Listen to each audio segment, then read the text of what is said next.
नमस्कार. स्पेशल रेसिपीजमध्ये आपल्या सर्वांचे खूप खूप मनापासून स्वागत आहे. आज आपण बनवणार आहोत रसरशीत दोडक्याची भाजी. चला तर मग रेसिपीला सुरुवात करू. इथे मी दोडक्यावरची साल काढून दोडके स्वच्छ धुवून 4 भागांमध्ये कट केले आहेत. तुम्ही बघू शकता. फोडणीसाठी मी इथे एक कांदा चिरून घेतला आहे, लसूण ठेचून घेतला आहे आणि कोथिंबीर घेतली आहे. फोडणी देण्यासाठी कढईमध्ये 2 चमचे तेल गरम करून घेतले. त्यामध्ये मोहरी घातल्या.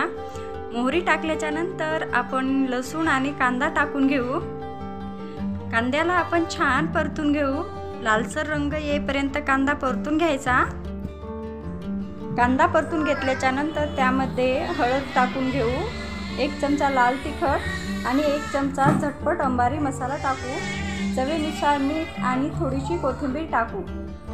मसाले आपण तेलामध्ये तळून घेऊ. मसाले तळून घेतल्याच्या नंतर इथे मी ग्रेव्ही घालत आहे. ग्रेव्ही घातल्यामुळे भाजी खूप छान होते. यामध्ये बेसन पीठ किंवा शेंगदाण्याचे कूट घालायची गरज नाही. ग्रेव्ही बनवण्यासाठी मी 2 मोठे कांदे चिरून घेतले होते आणि 2 टोमॅटो बारीक चिरून घेतले होते. कांदा तेलामध्ये छान लालसर रंग येईपर्यंत तळू दिला आणि नंतर त्यामध्ये बारीक चिरलेले टोमॅटो घालून टोमॅटो मऊ होईपर्यंत परतून घेतलं. टोमॅटो मऊ झाले की मिक्सरच्या भांड्यांमधून टोमॅटो आणि कांद्याची बारीक पेस्ट करून घेतली आणि तीच मी इथे वापरली आहे. हे बघा, आपल्या ग्रेव्हीला छान तेल सुटलेलं आहे.